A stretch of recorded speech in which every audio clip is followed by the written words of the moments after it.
Do you hate missing all your shots in Apex? Yeah, me too.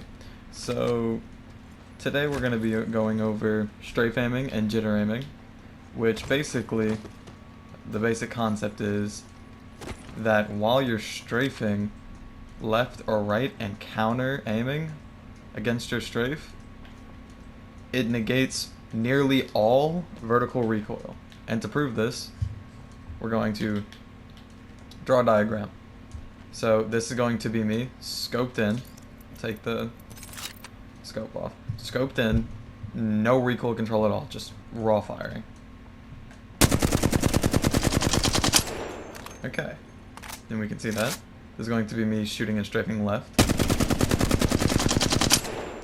And now this is going to be me counter aim strafing just to the right, not accounting for any vertical drift.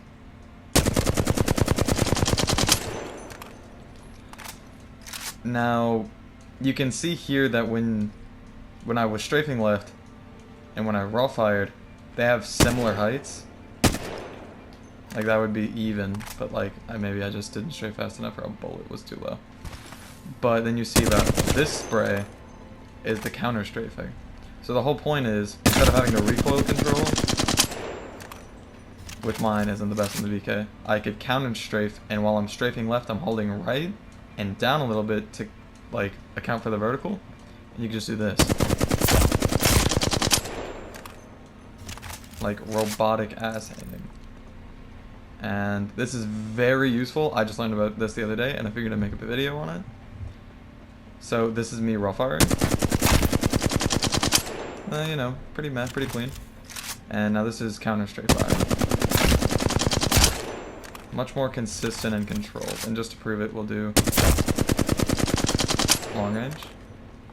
Okay. And then we'll do strafe firing. It's a lot more consistent and controlled. It kind of counteracts like the... Because when you're shooting, you can see how it goes left and right and left. It kind of counteracts that. Since you're already strafing left, it hardly even pulls. And yeah, it's just something weird in Apex that hasn't really been talked about that I've seen. And it's very useful, because instead of being like, just like basic recoil control, you can just counter strafe. And it's a lot more clean, controlled, and consistent. It makes you look like a robot. Look at this. Gun doesn't move up at all. It is also a little ineffective unless you also track their strafe while counter aiming with your strafe. So like you see this guy straight on, it's really hard to hit him because he's already strafing, so you have to like account for his movements along with your like counter strafing with your aim to actually hit your shots. So that's like, it's pretty situational, but like that was raw firing and then this is it's like very useful, super unlimited. This works for every gun, by the way, every full auto gun. Like we'll do R3.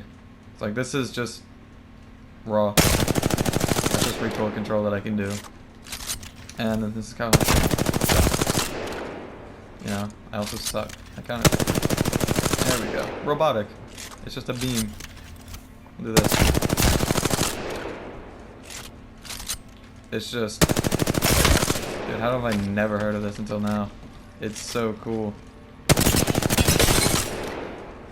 Granted, yeah, you do still have to track people. It's not like you're gonna insta-lock on people, but it does like delete recoil.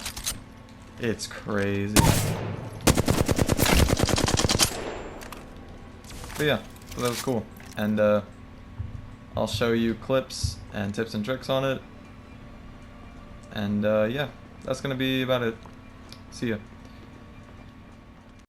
I also forgot to mention that if you spam your strafe between left and right and you, like when you counter strafe and you do it all simultaneously, like if you strafe left and look right and then you strafe right and look left, that's called jitter aiming. That's what the big thing was about that. And the whole point is you're doing strafe aiming but in a limited space. So the recoil control is even stronger because you're strafing more and you're counter aiming more. And it counts as multiple like aim deterrent, like recoil deterrence. And the game is just like, okay, so no recoil. So if you strafe left and right really fast and counter aim efficiently and correctly, you, in theory, should have 0 recoil ever. That doesn't mean you won't hit your shots, that you'll hit your shots, because they can strafe out of it and you have to adjust for that. But yeah, I just wanted to add that little side note. And yeah, that's about it. See ya.